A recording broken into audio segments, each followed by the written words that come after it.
Shriman Mahaprabhu ki jai, Shri Nityananda Prabhu ki jai, Shri Nityananda Trayodasi ki jai, Harinam Sankirtan ki jai, Shri Shri Radha Sanat Bihari Ji ki jai, Shri Giriraj Maharaj ki jai, Gaur Bhakta Vrinda ki jai, Gaur Pramananda.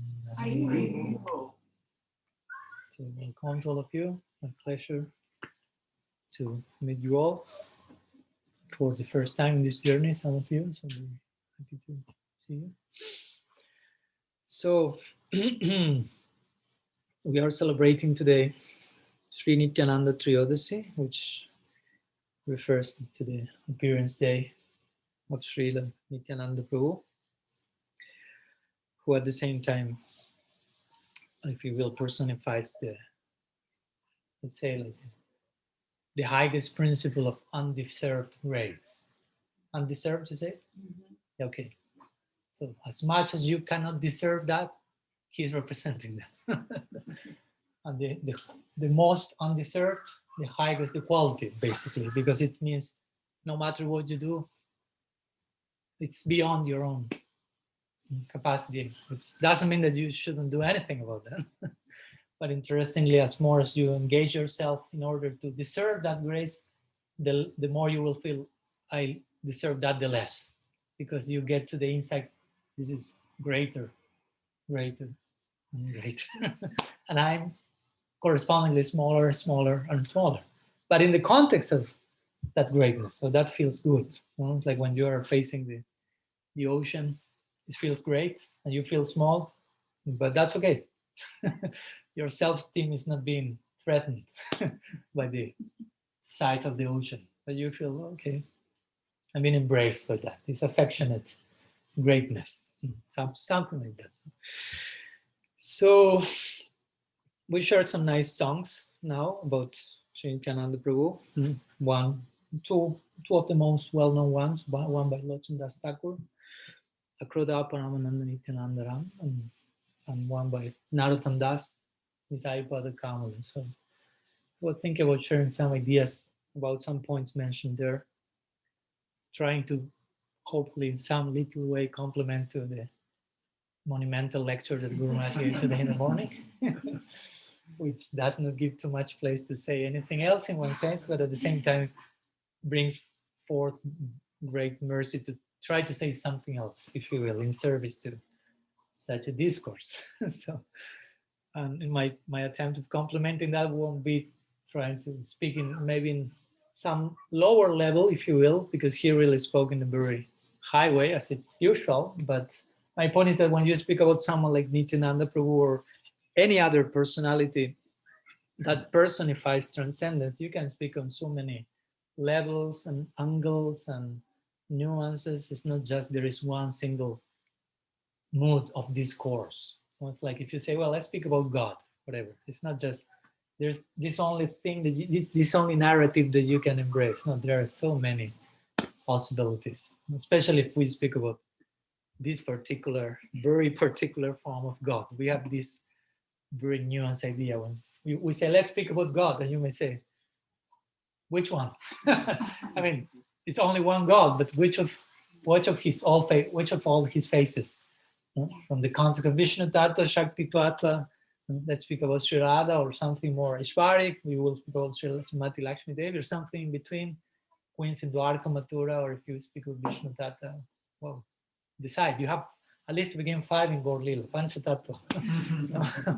I mean, not of them are Vishnu Tattva, but there are 5 Tattvas. So it's really like, it can be overwhelming, because as I always say, for some people, it may be even difficult to conceive or to accept the possibility of God. So what to speak if you start to go in detail about, okay, God, so many faces of God, and you have God in two parts, if you will, Radha and Krishna, in 3 parts, if you will, Brahma, Vishnu, Shiva, if you will, in 4 parts, Chaturvyuha, in 5 parts, Panchatattva, and you can play with numbers forever. But I don't want to overwhelm you further. We are already overwhelmed with this world and our daily lives. But we should be overwhelmed in the other direction. That will be a good way of, like, how do you say, like, What's this word? Dovetailing or overwhelming, if you will. So I would like, maybe I won't be so much concentrating myself today on the tattoo of Nityananda, or not even on the Leela of Nityananda. Of course, I will be saying something about that. But mainly, some inspiration came to share some ideas regarding like how much our present day Gaudiya community around the world, not specifically limited to one particular mission or institution, but the whole Gaudiya community, and for sure that can extend to every other community, spiritual community, needs to further imbibe the spirit of Nityananda, if you will. All that Nityananda personifies as an entity, especially in the connection of his generosity, his breadth, his depth, simultaneous breadth and depth. I'm trying not to fully sacrifice one thing or the other. And I'm trying to go beyond certain like boundaries, like I feel that are really like embarrassing for those who profess, you say? No, that's in Spanish. Profess? I profess certain cult or creed. Okay. So those who profess such a dynamic, progressive idea like Gaudiya Vedanta, when you find that someone in the name of that behaves in a, I don't know, fundamentalist way, fanatical way, that's so unbecoming. Such a rasa basa is there. Such an improper mixture of spices. That's not a good masala. That will take to deep indigestion. In the name of God, of Mahaprabhu, Nityananda Prabhu, you behave, I don't know, you exhibit cognitive rigidity, tribal thinking, fundamentalism, bigotry, how do you say? Bigotry. Okay, bigotry. All these things that are really embarrassing for the tradition, and they're actually a misapprehension of the whole tradition, and I don't know, they plunder the integrity of our sampradaya. So, I mean, the integrity is still there. I mean, you cannot affect it, but I mean, you are trying to represent something to yourself to begin with. No? You're trying to embrace some ideal. So sometimes that's embarrassing. And again, I'm not pointing to somewhere else in the community, and I'm beyond that. No, let's begin at home as usual. No? How much of that is still being represented in our own case? Because we are carrying the flag of universal love, of Mahaprabhu, Saudarya, embrace. But at the same time, if in the mix of that we have this, again, tribal mentality and intellectual rigidity, that may be not so representative of someone like Nityananda Prabhu, let's say. Fundamentalism is really a delicate issue. No? I think we can define that not only as fanaticism, but fundamentalism means like you really, I mean, you can be a fundamentalist without being religious, but fundamentalist in the case of religion or spirituality may be that you may you have something like like if you have like some sort of love affair with ideas about God, but not with God himself, something like this. Like you kind of, you have a romance with concepts, but you don't have real love for the person behind the concept. So that takes the form of fundamentalism. In the name of love of God, you're just immaturely attached to some concept, but you are not able to go to the person behind that. So God, it remains, sometimes they say, remains a noun and not a verb. Nityananda is the opposite of that. For Nitai, well, he himself is God, but when he speaks about Mahaprabhu, when he's delivering the divine message, he's making God, as we say, a verb, not a noun. A verb means a live thing. He's making the divine and I don't know, an experience and not a dogma. There's a difference between this. It's a very fine line, because from out we can say so many things, but from out in, that's another thing.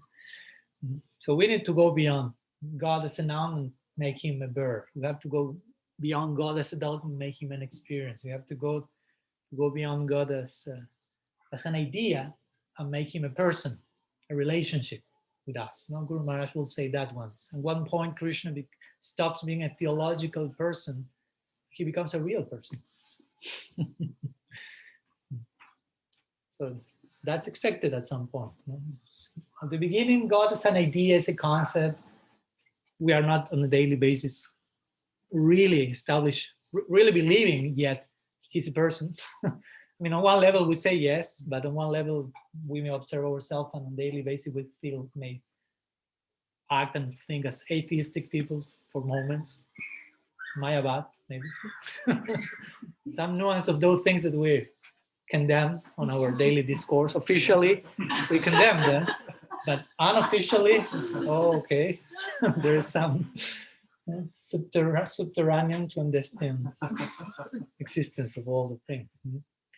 So, and again, in the name of religion, in the name of spirituality, that's a big temptation, because we have all these ideas of purity and high ideals and very refined theological developments, but none of them really, I mean, you may know all of them from heart, but nothing of that means you are inhabiting those concepts. We have to become inhabitants of these ideas, of that land, if you will. No? So, and if we do not do so, and again, with this I explain what Nityananda is trying to represent, where is he trying to, where his current is pointing. We may not do that, and we may just, I don't know, try to belong to some exclusive religious country club or something like that. I am this group, I am this group, I have this affinity. As we say the last year, I think we may be racist, but not with C, with S. No? Racism in the context of rasa. So we may be racist. No? This is the highest rasa and belong to this group. And this, even between ourselves, we may just quarrel. So that's danger. No? So the point is, Gaudiya Sampradaya is such a developed, theological developed lineage that as higher the concept, the bigger the danger to become stuck in the theoretical refinement of the lineage and not really do your part to become a mystic, as Guru Maharaj would say, to really live those things. No? So Nityananda is all about living the thing. He's a living thing. He may not have too much to say regarding concept and theology and systematization of the teaching. He will just knock your door. And as you know, he will say, Bhaj Gauranga Kaha Gauranga Naha Gauranga Namare Se Jana Gauranga Bhaje Se Amara Pranare. He will say that. No? Worship Gauranga, speak about Gauranga, teach about him. If you do so, you become my pran. You are my life air, and I surrender to you. That was his discourse, his elaborate tattva presentation, but crying and full of bhav and drenching everyone around him. So that was much more compelling than everything else, basically. So that was here represented. And again, I'm kind of speaking about his gift by speaking on the opposite of that. We need many times to, and the scripture and our gurus always resort to that. When they want to really make clear what something is, sometimes they will spend more time speaking about what that something is not. Prabhupada Bhaktisiddhanta say that. When you say, I am speaking to you about 80% about what Raga Bhakti is not. You need that level first. As you progress, the numbers will change, and we will be able to speak more exclusively about what that is. But in the beginning, this is not, because you already have the wrong idea about some things. So first we need to deconstruct that before starting from zero. If you will. Like this famous example that the guy was with his friend to learn guitar, and one did know zero about guitar, and the other was learning for himself for some years. He already developed some idea of what does it mean to play guitar.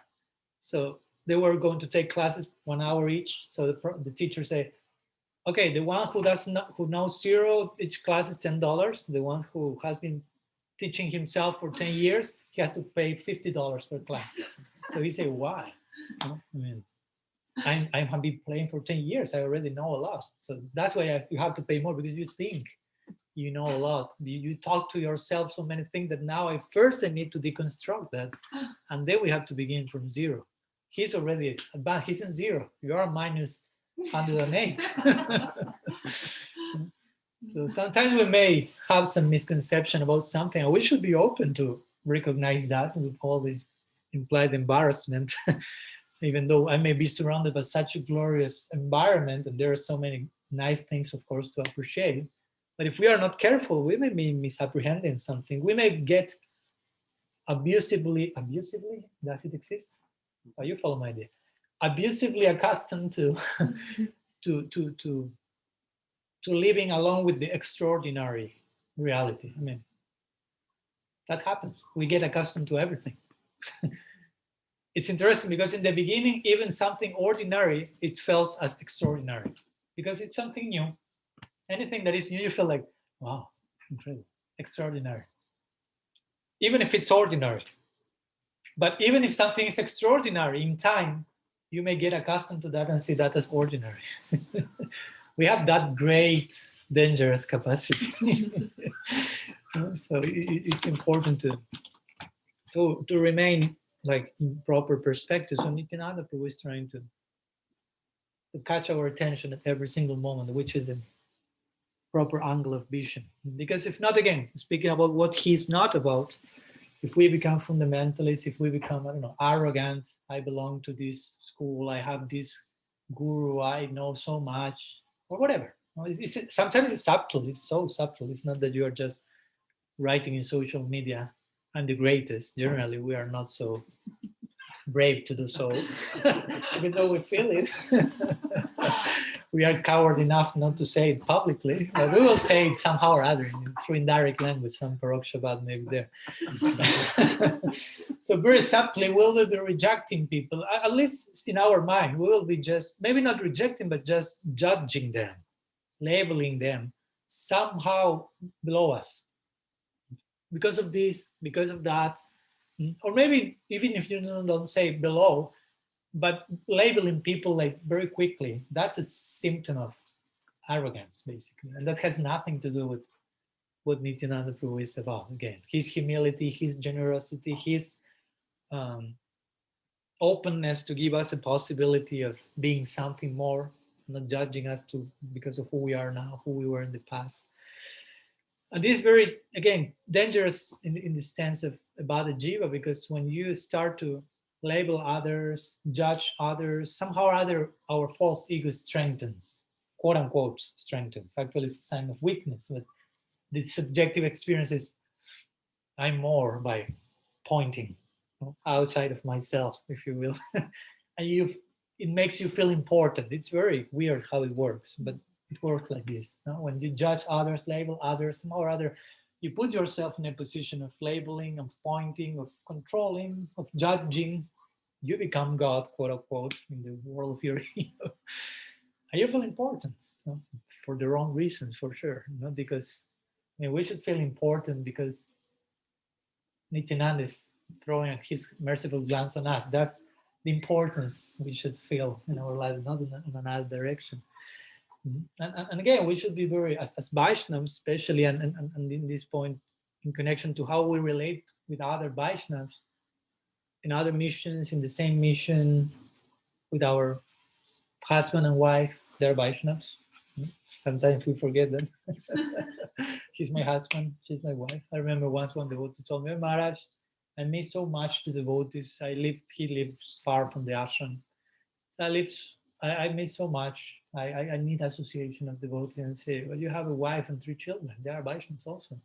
He was like, oh yeah, I forgot. I was thinking too much about them in terms of my wife, my children. So you have to update, to upgrade your conception of everyone, because you are labeling them, like it or not. I mean, you may not be even aware of that, but you just like throw labels onto the environment constantly. That's what Srila Sri Maharaj said was. Conditioned soul means all day long throwing labels and passing judgment onto whatever comes in your path. You may not be aware of that. It's not with bad intention, but that's like the mechanics of conditioned life. That's how you learn to survive, if you will. And labeling and this goes yours and compartmentalizing and but this creates dualism, binary thinking and separation, and it's difficult to grasp the absolute reality in the background. So of course we are different. We are individuals. We belong to different groups, and have different gurus, if you will, some of us. So, but all of that it's under one same umbrella at the same time. That is the lotus feet of Nityananda who we're singing today. Nitai Pada Kamala Koti Chandra Susitala, which means the lotus feet of Nitai are more soothing than millions of moons. So if you want to conceive your Gurudev the spiritual family you belong to, as we could say, that's one of the moons. But every other Vaishnava who is under the shelter of one Guru and Mishra is the shelter of another moon. And all of those moons are one part of the souls of Nityananda's feet. So there is a bigger picture where all of us are living together under the same umbrella, if you will. So in this way, we have to go beyond this dualism, because Bhayam Dvitiya Viniveshataschat, says the Bhagavatam. Bhayam Dvitiya Viniveshataschat. Fear is born by absorption in duality. And we are full of fear generally in material conditioned life. That's the opposite of love, as we always say. The opposite of love is not hate. The opposite of love is fear. Because love represents an spontaneous movement, and fear represents, Siddhar Maharaj would say, a suspicion that led to suspension, if you will. We become like frozen, you say? Frozen. We cannot move, we cannot trust. So, I mean, if you do not see that all of us are existing under the shade of the same umbrella, it takes a lot of dualism to not see that, I would say. It takes a lot of dualism in our minds not to really be able to conceive what the Vedas say, Vasudhaiva Kutumbakam, even beyond Gaudiya community, if you want. If we want to speak even in more universal terms, Vedas say Vasudhaiva Kutumbakam, which means there is only one family. That's an interesting concept. There's only one family. There's no more than one family. If you start to speak about two families, you start to indulge in sectarianism. in some form of fundamentalism, dualism. Of course, our philosophy is Abed. There is diversity. I'm not promoting covert Advaita Vedanta here, but there's unity. I mean, that's important to also grasp the unity. So the diversity will be, how to say, tasty. Because if we only have diversity, I mean, too much unity may be boring. Too much diversity may be too conflicting. Well, as they say, diversity, as we say the other day, diversity is, how to say, this is the spice of life. But if you put too much spice in the food, that won't be edible. So too much diversity without unity, indigestion also. So all of us are existing on this same universal umbrellas. Now going back to as Gaudiyas, under the feet of Nitai. And this Nitai, as you know, and as Guru Maharaj always mentions, although he speaks about the six Goswamis as the founder acharyas of the Sampradaya, at the same time we may say Nityananda is the unofficial founder of the Gaudiya Sampradaya. Unofficial, you say?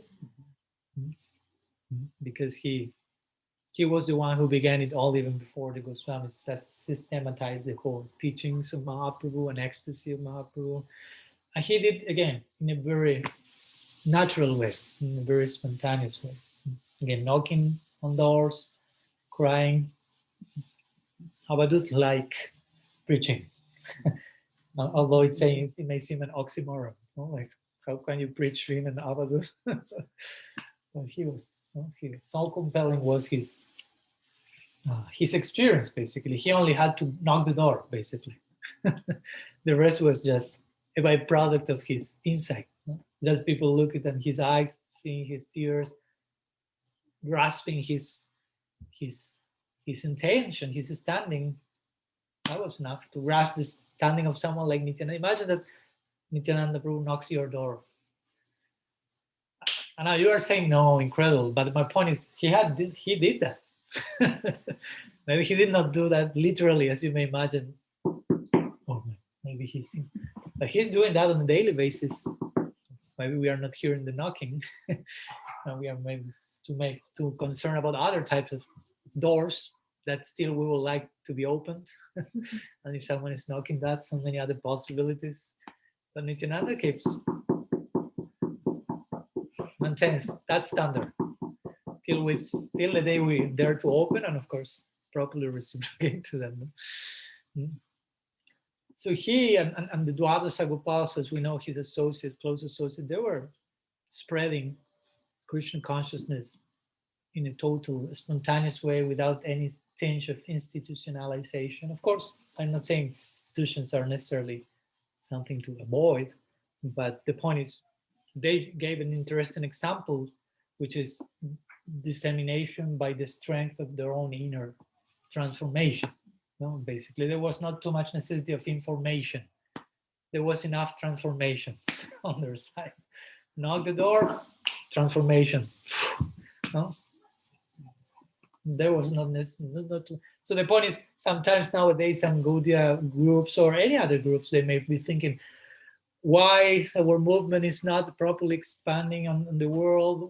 We are failing in something, and we should think about some strategy to deal with. And it's okay, I'm not against that. But the point is, as Prabhupada says in brief words, is purity is the force at the end of the day. I mean, you can make adjustments in how you wear your clothes or how you present in which words, the message in the contemporary way, no problem. But if purity is not there, if Nityananda is not there, Nityananda Vish on some level or not, it's not there, man, you can do everything you like, but that won't create the real necessary effect, which is the transformation of the heart. Only transformed people can transform people. I mean, and that's all about this. Nityananda was a transformer, he said. Not a reformer, but a transformer. His reform was through transformation. And that began with his own transformation. So generally, this is very important, because also in the name of preaching, we may be just being evasive regarding our own inner transformation. We would like to change the world, but the all in all is to change, ourselves. That's the main change in the world. And this is a simple quote, and I'm sure you have heard that so many times. But we yet need to plumb the depths of the implications of this idea. What does it mean to change myself? And how that changes the world, because sometimes we do not relate one thing with the other. We separate I have to change myself, okay, but I also have to change the world. So as much as you have that duality, that may be difficult in your own changing yourself and in changing the world. So Nityananda again was very outspoken, as Gurmash will say, very straightforward, and very, very pure at the same time, extending the greatest generosity of Gaudiya Sampradaya. The very word Gaudiya, sometimes people may ask, you practice Gaudiya Vaishnavism, and the word Gaudiya comes from Gauda Desh, Gauda Mandal. So, at least apparently. So one may feel that's weird, because if Gaudiya comes from Gauda, it's a geographical determination. So it's like if you say, I'm practicing North Carolinian Christianity. I say, what's that? No, I'm practicing Argentinian Islam. And I say, what? I'm practicing Gaudiya Vaishnava. No, you follow my point. So someone may present that argument. I mean, that's the way you present yourself in such a geographical limited way, but actually the word Gaudiya also had another meaning, as you may know. Gauda Desh. The word Gauda also is connected with the word gur. And gur refers to, how do you say in English?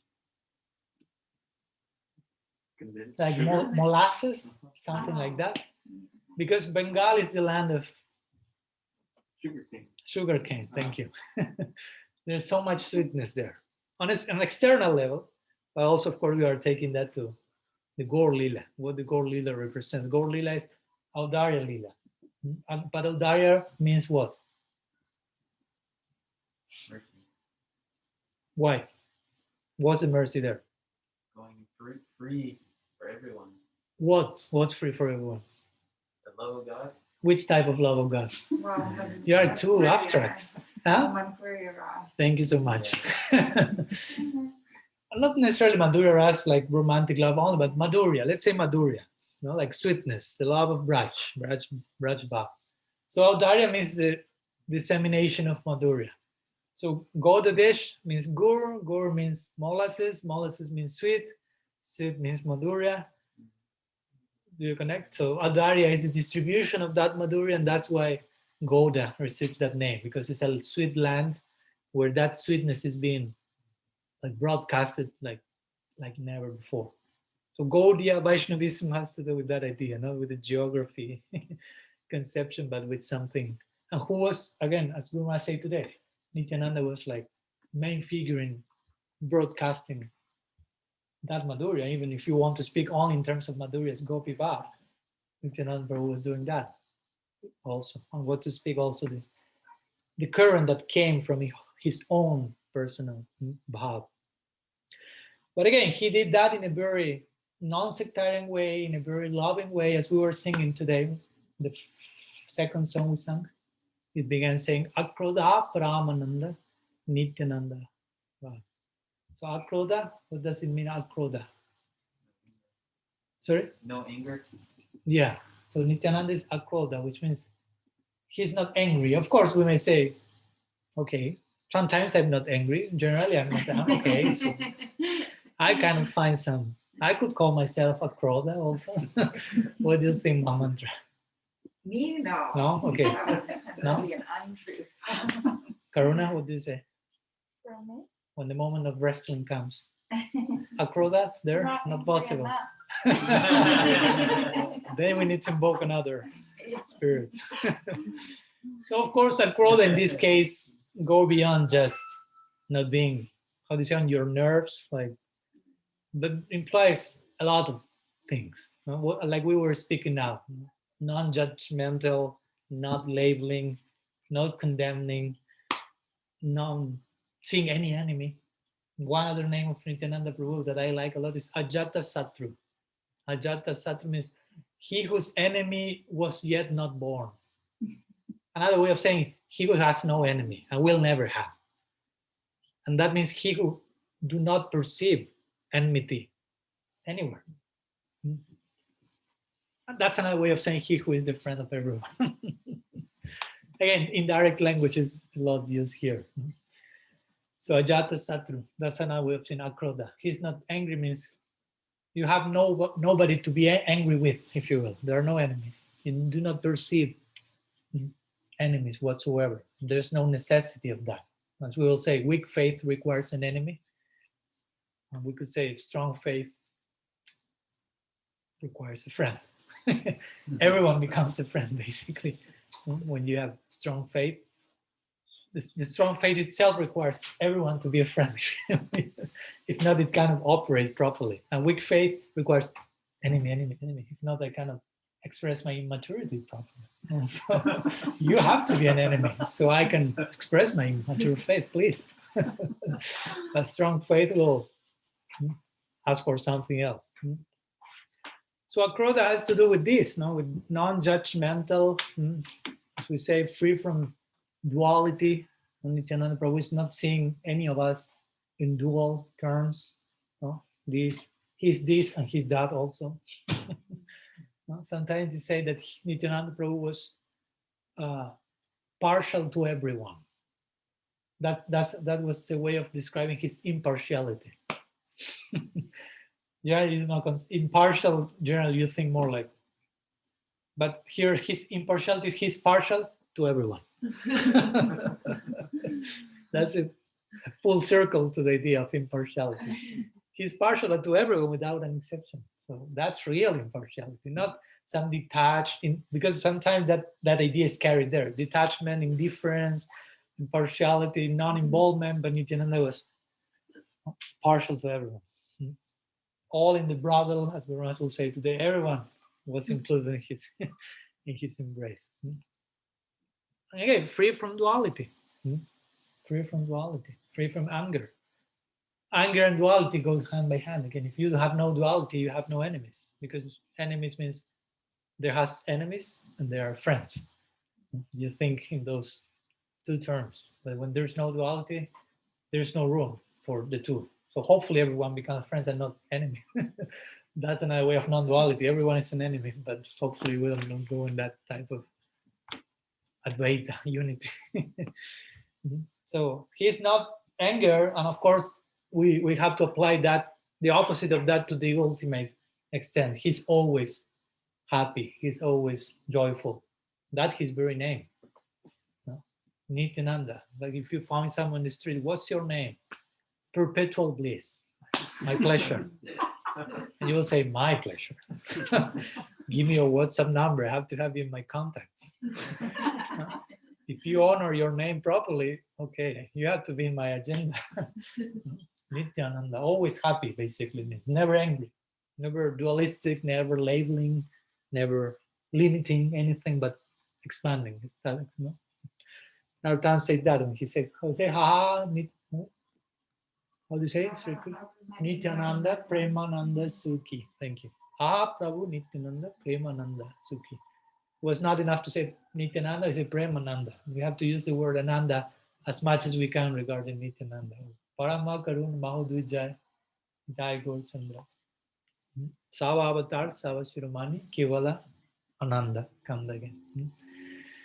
So he's, how do you say, he's on fire. He's thrown into this fire of constant bliss, constant joy. He's living, blazing into that real fire. In this world, we are blazing, is it? Burning, but into a false fire. If you, interestingly, the word, how does it in English? Infatuation. Infatuation. The root of the word coming from Latin means false fire. So you are in a fire, no doubt. But that's not the real one. That's not the forest fire you should be in. No? Samsara is described sometimes as a forest fire of infatuation, if you will. A false forest fire. A forest fire of false fire, if you will. So if we speak about the false fire, infatuation, there's sometimes people in this world, not sometimes, generally, quite often, or maybe we are in this world somehow or other. So sometimes we resort to infatuation as a way of, I don't know, experiencing some type of intensity, because maybe devotional intensity has not yet fully arrived. So we want intensity, but general intensity means avoidance of the present moment, I would say. And it's a form of distraction, basically. Intensity. I want to experience intense emotions, intense experiences, intense sense, whatever, indulgence, intensity. It has to do mainly with I don't know how to deal with the present moment. So I want a shot of intensity. So I'm alive. Great. Something's going on. But you are somewhere else. The present moment was diluted. So that's interesting, to analyze these ideas, how intensity actually is avoidance of bravery, of being brave enough to embrace present moment and who I am now, and what should I deal with that now. So all this idea of intensity goes hand by hand with this idea of infatuation and false fire. And again, on the opposite side of the forest fire, on the other forest, we have Balaram. The forest of Braj is on fire, but the real fire, basically, all of them are really burning in the fire of love, in the fire of ecstasy. we have to become fire to live in that place, as Guru Maharaj sometimes will say. Some people may even not notice the sun. Sun is there, but they may not be even aware of that. Some other people may realize, oh, the sun is there, and I depending on that. Thank you very much, sun. Daily you offer namaskar, some sense of gratitude by those elements that provide you with something that you need. But that's all. Thank you very much, and please keep providing. But on some other level, someone, a wild person, really wild in this case, may ask, I would like to go there and live in the sun. What Guru Maharaj will say, I've heard that there are some nuclear explosions there, and I would like to enter there. Someone will say, you are totally mad. I mean, it's enough to say hello and you do your Surya Namaskar in the morning, but if you're planning to live in the sun, you have to become fire. I mean, if you get closer to the sun, you become ashes. So you have to develop a fire-like form to enter there. And Krishna is compared sometimes to the sun. Krishna is Surya Sammaya high in the car. He's the sun, Maya is darkness. So if you want to enter that sun, you have to become sun-like. You have to become a son or of the sun, if you want, something like that. Prema has been described as a sun. Prema Suryam Susamya, Bhava like a ray of the sun. So Nityananda is, again, sorry for so much with these analogies and sun and fire and false fire and real fire. That's a fact. So Nityananda is in some type of forest fire. He's burning into the ecstasy of Premananda. Or if you want to take sometimes the analogy of the forest fires in this world, sometimes the analogy of the ocean, sometimes. Samsara is compared to an ocean. Unsurmountable ocean. Okay. So Nityananda is also a type of ocean. Ocean of mercy, ocean of love. Prema is compared to an ocean sometimes. And today in the morning, I received one greeting from Vaishnava Maharaj from Argentina. Some nice words from Nityananda Trayodasi.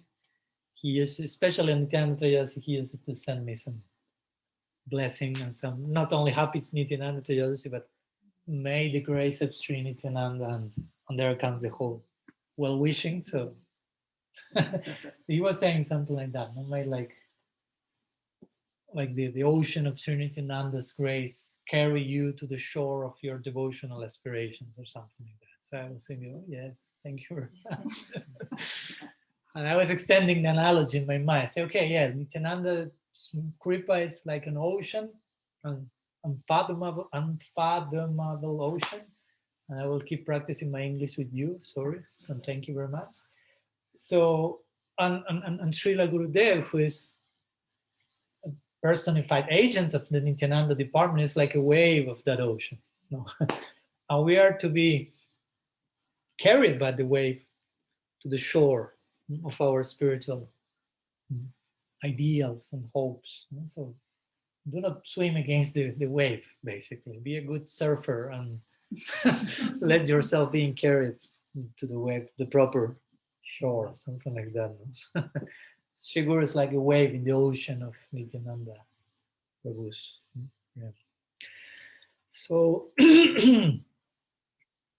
so we are very fortunate. What we can say, we are dealing with this principle, as I said in the beginning, of causeless mercy. And there's never enough we can say about causeless, the principle of causeless mercy. Sometimes I like to speak about that in terms of divine injustice, because it's not just. That's an important point. Of course, before speaking about divine injustice, we have to understand justice, because sometimes we don't even fully embrace that. For example, because as Guru Maharaj would say, mercy is an overriding of justice.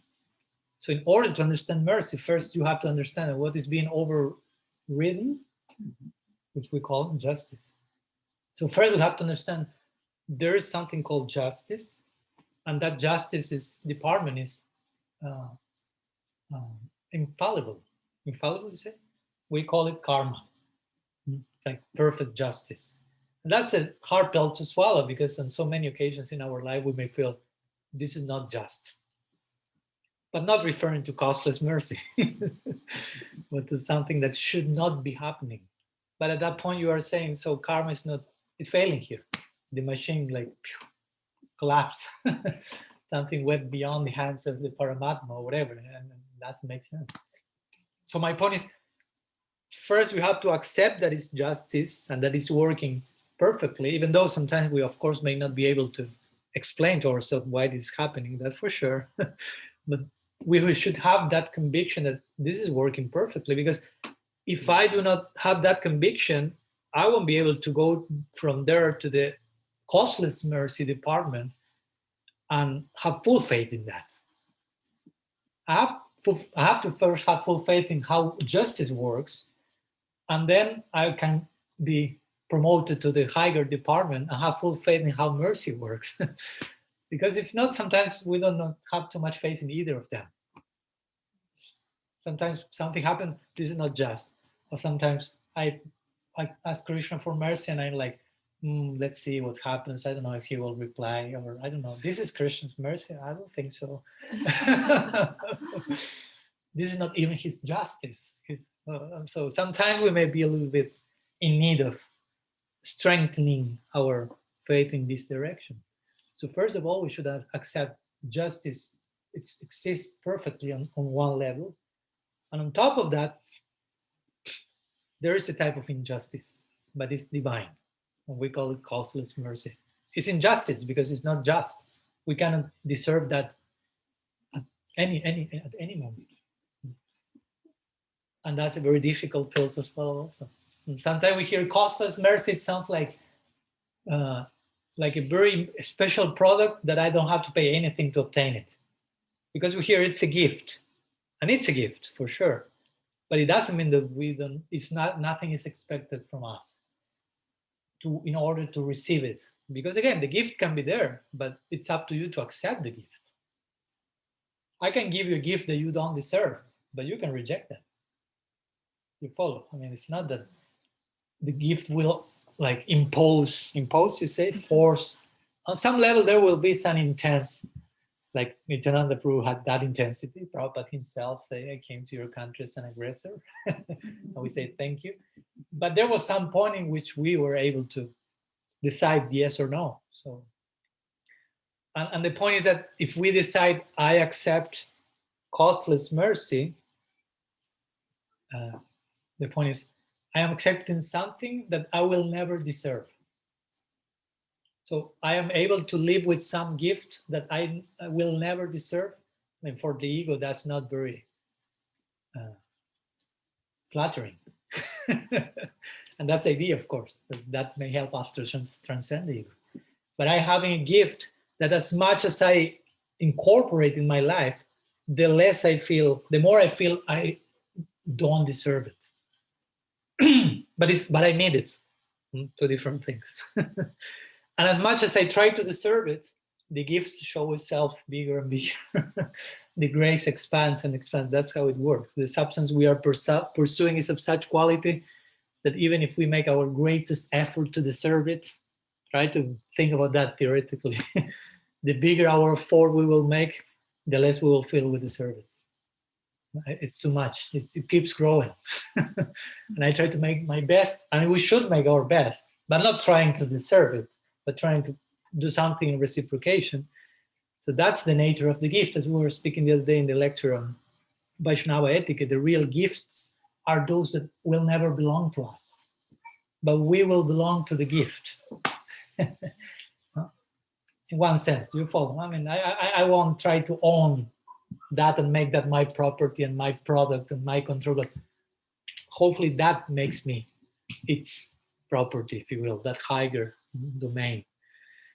So that's an interesting prospect, a very challenging one, but I hope you may feel enough inspired to continue threading the path in that direction, because the further you advance on the path and the further the grace is being poured on us, we will feel ourselves smaller and smaller, but in the context of something bigger and bigger coming to us.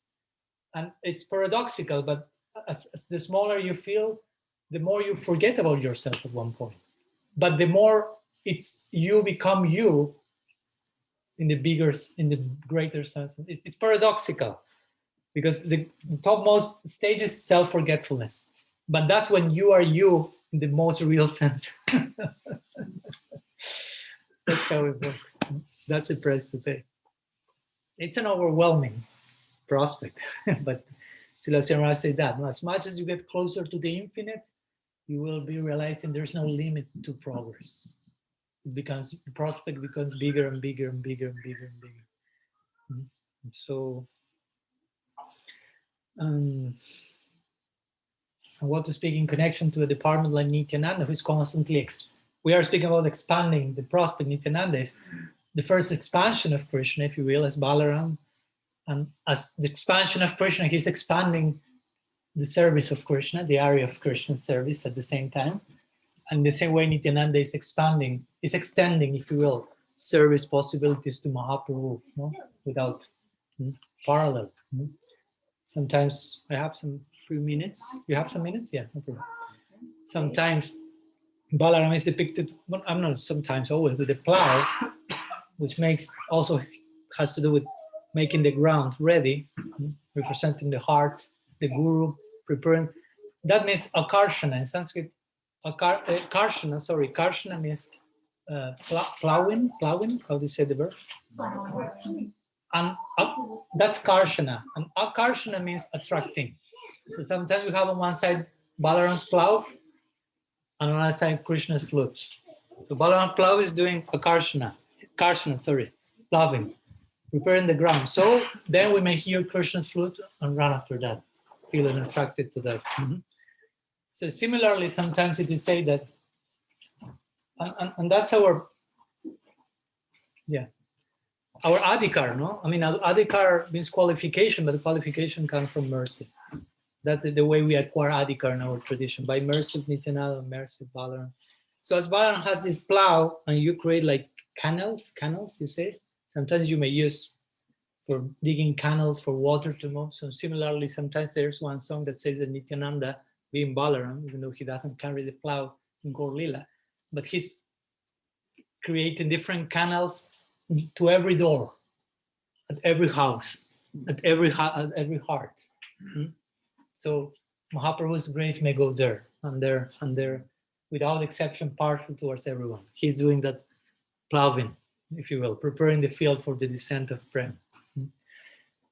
And this Prem it's the greatest of mysteries. No? Nityananda Prabhu himself appears as an avadut to show how esoteric is the content of Prem. Interestingly, I was thinking the other day in Costa Rica, before coming here, I was in San Jose in the house of one Vaishnavi called Jagat Mohini. And she told me, Maharaj, a very nice question. I should say, I don't know why, but she's very special. If you know her, you will understand more how she presented it. But in every tradition, we have this symbol of the serpent. What's the meaning of the serpent? Because serpent on one side may mean envy, lack of trust, but also we find Shiva has a serpent. Narayan is lying on a serpent. So we have the two sides of the serpent. So I would think and say, yes.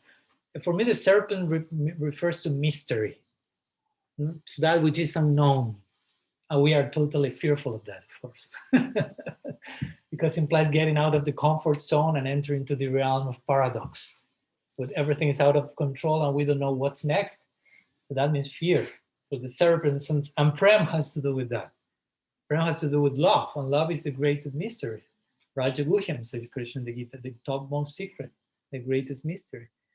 So Nityananda, in his highest form, Balaram in his highest form, let's say it's Nityananda, he's an avadut.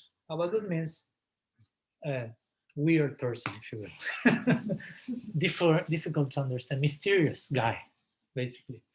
And I said, heart premai bhagati premasvabhava, moving like a serpent. Prem moves like a serpent in a zigzag way. You can anticipate the next movement. As Balaram also, he uses to be quite intoxicated also. So that's also, you have to enter in through that. And we could say even in his lowest manifestation, I don't want to say lowest, but sometimes it's depicted like that by Krishna Das, like Nityananda, Balaram, and Mahasankarshan, Mulsankarshan, Mahavishnu, blah, blah, and Antasesh. So as an Antasesh, Nityananda appears as a serpent. No? And this serpent is referring to this mysterious realm that we may be afraid to enter, but Krishna is lying on a serpent. Krishna lying on a bed of mystery, if you will. If we take the serpent to mean Prem, okay, his bed is made of Prem. He's enveloped in that. So if you are afraid of that, you won't be able to reach him ever. So we should develop this idea of entering there. Entering there. And that grace has come to us. We should get some further acquaintance and mercy and humility, as Krishnadas Kaviraj says, Jagai Madai Haitimuni Shipapistu. I'm more sinful than Jagai Madai. Jagai Madai were so sinful, but when Nityananda Prabhu came to them and he gave the grace, they surrendered to that. But Krishnadas says, and actually it's not Krishnadas, it's Swami Padmananda says, I'm more sinful than Jagai Madai. Because Nityananda had to knock on our door, he keeps knocking, and we may say, oh, maybe on the other side of the door without opening, there's nobody home.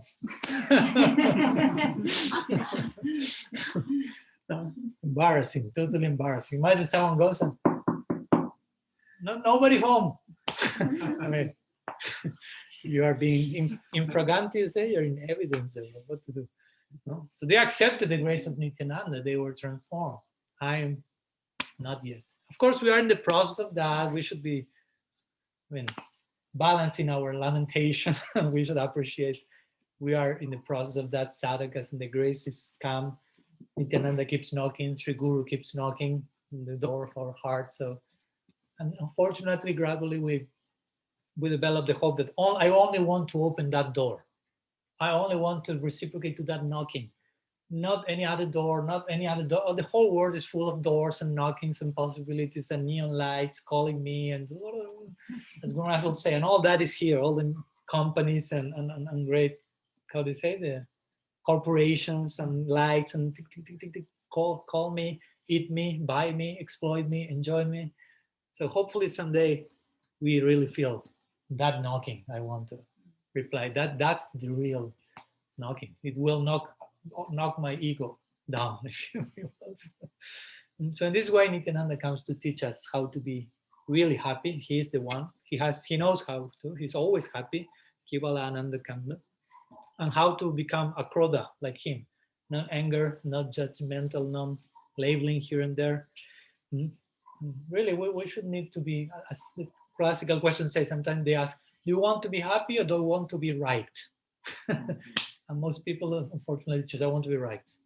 So Nityananda comes to demolish that project and say, no, if you want to be happy, you don't have to have the need of being right, but actually opening to learn and grow, and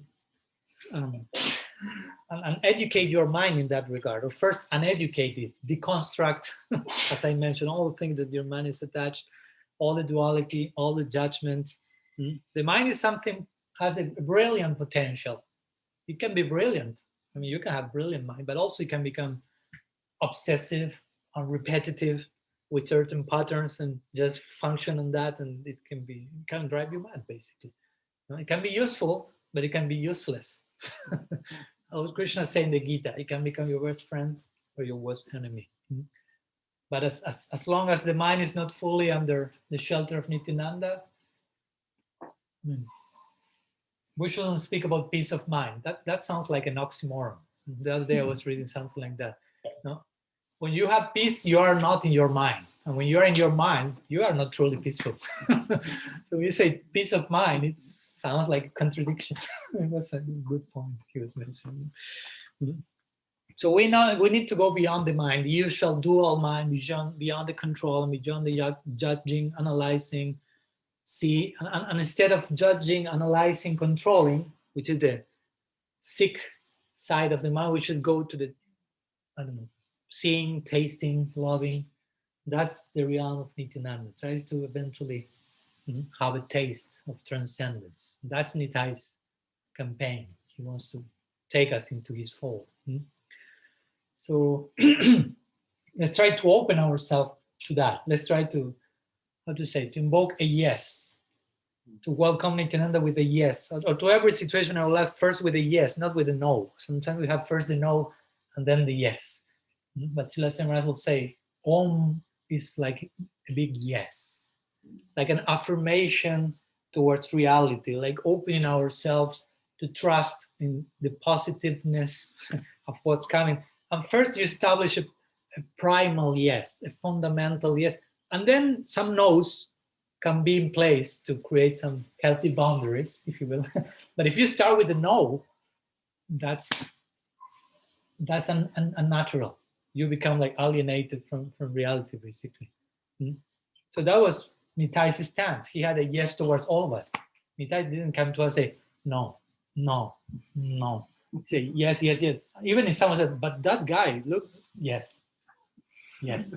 Then we speak about the no's. First, yes. He has a potential. There is some prospect there. I see some brilliant future in each of those souls. That's the first yes. And that's what we should emulate somehow or other. Nitai saying, not the qualification, that's interesting. He becomes attracted towards our disqualification. Of course, we shouldn't be further disqualified in order to attract him further. That's a calculated thing. But if we feel truly unqualified, oh, Nityananda's glance will like, oh, he's partial to everyone, but there's, if you truly honor that, well, you will take his glance. So let's begin with this basic yes, this basic acceptance, this basic trust. Not too quickly, again, labeling, creating duality, dividing people, situations, Nityananda himself.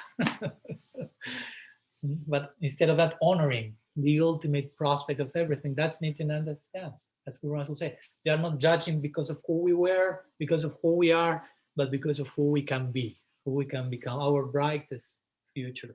And we are being treated like that by Guru and Nityananda. That's a too generous consideration. So we should gradually pray for his grace, trying to properly honor that, treating others, each of us, in that same way. So some ideas I want to share regarding Nityananda Trayodasi. Again, maybe I didn't speak too much in detail about the tattva and the lila of Nityananda, but Guru Maharaj showered us with tons of that today. So I felt something like that could be some more practical, hopefully complement to that. So thank you to all of you. Srila Gurudev ki jai, Sriman Mahaprabhu ki jai, Sri Nityananda Prabhu ki jai, Sri Harinam Sankirtan ki jai, Sri Sri Radha Salat Bihari ji ki jai, Sri Ras Maharaj ki jai, Sri Nityananda Trayodasi ki jai, Gaur Bhakta Vrind ki jai, Gaur Premananda, Mancha Kalpataru Visha Kripa Sindhu Vyaiva Patitanam Pavanebhyo Vaishnavibhyo Namo. Ananta Koti Vaishnava Vrind ki jai, Gaur Hari.